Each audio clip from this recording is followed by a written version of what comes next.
Estimado estudiante, te saluda el arquitecto Carlos Ibáñez Cubas. A través del siguiente video te doy la bienvenida a la sesión del taller Espacio y Modulación.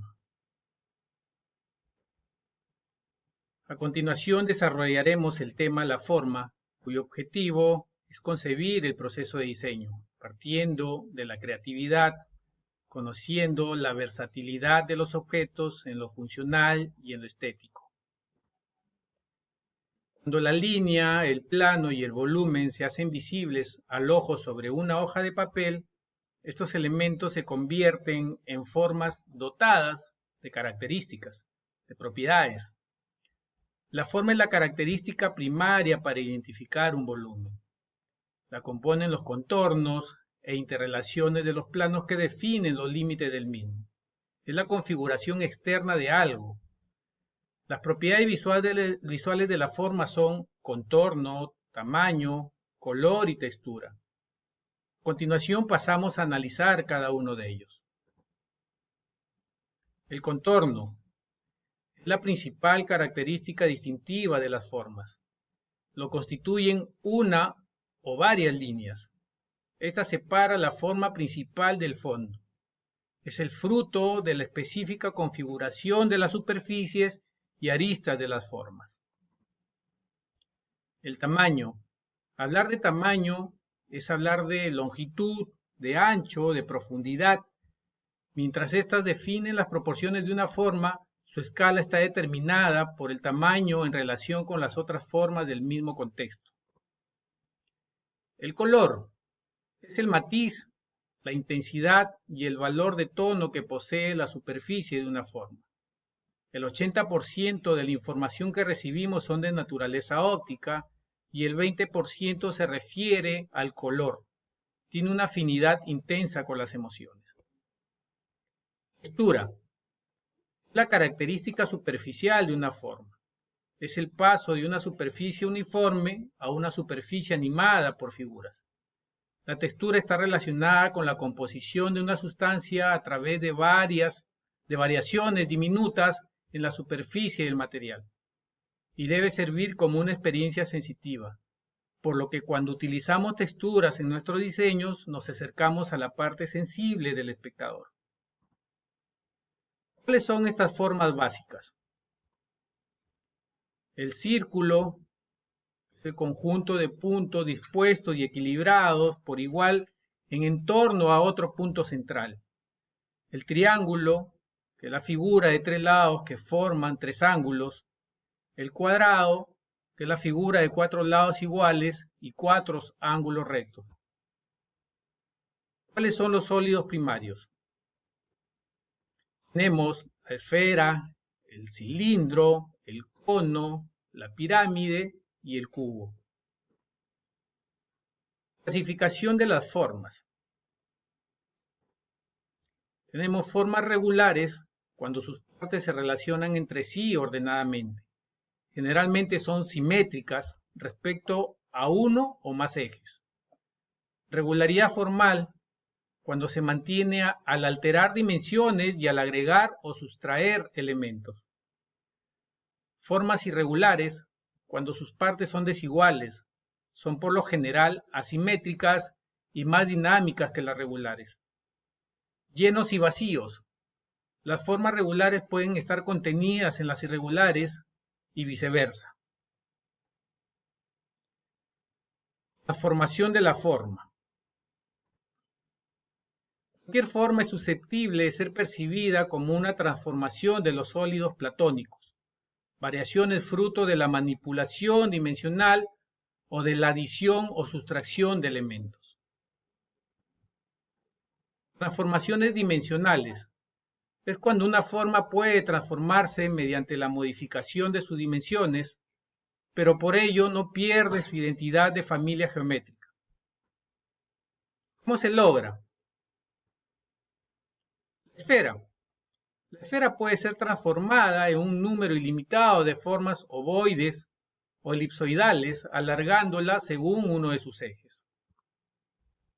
Apreciamos en esta imagen cómo la esfera se alarga en uno de sus ejes, en este caso el eje horizontal.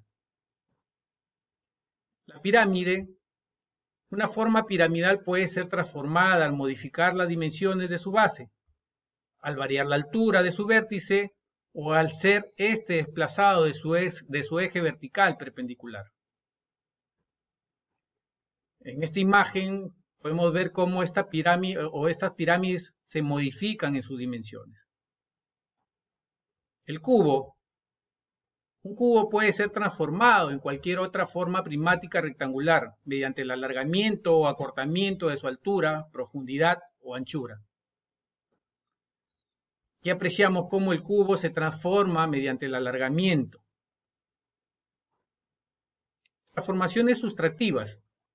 Las formas a las que nos referimos como sustractivas son las formas regulares, a las que les faltan parte de sus respectivos volúmenes y conservan su identidad, siempre y cuando nuestra percepción las contemple. La sustracción de una parte del volumen de una forma implica su transformación.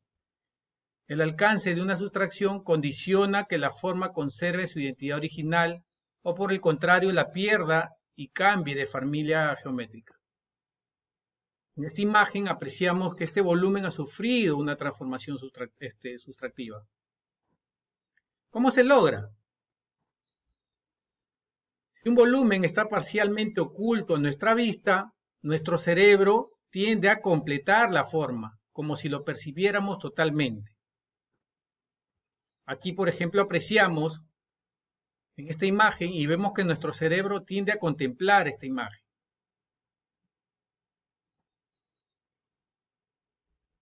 Cuando estas formas son simples, se adaptan sin mucho esfuerzo al tratamiento sustractivo, manteniendo su identidad en caso no afecte a sus vértices, aristas o perfil total. Aquí también mostramos en esta imagen cómo este volumen ha sufrido una transformación sustractiva.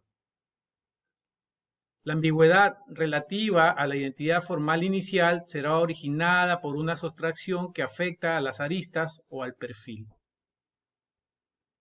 El alcance de una sustracción condiciona que la forma conserve su identidad original o por el contrario la pierda y cambie de familia geométrica. El cuadrado sin uno de sus vértices pasa a ser una forma en L, fruto de la unión de dos rectángulos. Como apreciamos en esta imagen. Formaciones aditivas.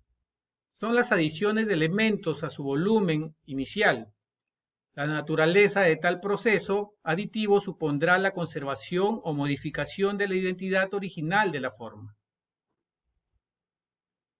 El origen de la forma aditiva es la relación o unión física de uno o más formas secundarias a dicho volumen. ¿Cómo se logra? A través de una tensión espacial. Esta clase de relación exige que ambas formas estén próximas una de otra, o que compartan un rasgo visual común, sea el material, el contorno o el color. Aquí apreciamos volúmenes que mantienen una relación de proximidad, material y color. Contacto arista-arista. En este caso existe una arista común a las dos formas que pueden actuar a modo de eje de giro. Como podemos apreciar en estas imágenes, el contacto de estos volúmenes es a través de las aristas. Contacto cara a cara. Fundamentalmente este tipo de relación requiere que ambas formas tengan superficies planas que sean paralelas entre sí. Como podemos apreciar en esta imagen, esos volúmenes que están conectados cara con cara. Volúmenes maclados. La característica es que cada forma penetra en el espacio de otra. Estas formas no precisan compartir rasgo visual alguno. Como podemos apreciar en estas imágenes, la intersección que existen dentro de estos volúmenes, ¿no? Entonces, como conclusiones, hablar de forma y arquitectura parece tan obvio que se hace difícil incluso justificarlo. Todo en arquitectura es forma o acaba tomando una forma, y los argumentos en torno a ella no parecen agotarse. La materia arquitectónica dicta la forma y por lo mismo determina su expresión. Esta concepción nos obliga a indagar en los elementos que la constituyen. Esta materialidad no solo se identifica como cualidades o atributos del objeto, sino también como elementos conceptuales que sirven para identificar y explicar el objeto. Por ello se plantea que la forma de la expresión arquitectónica expresa todo lo que la articula y le da sentido. Es imprescindible que el estudiante de arquitectura domine la aplicación de la forma y sus transformaciones en el proceso de diseño arquitectónico. Estimado alumno, durante el desarrollo del tema tu participación es importante. Para ello te recomiendo que planifiques tu tiempo para cumplir con los compromisos académicos que demanda la asignatura. Me despido esperando que esta información sea útil en tu formación como profesional. Muchas gracias.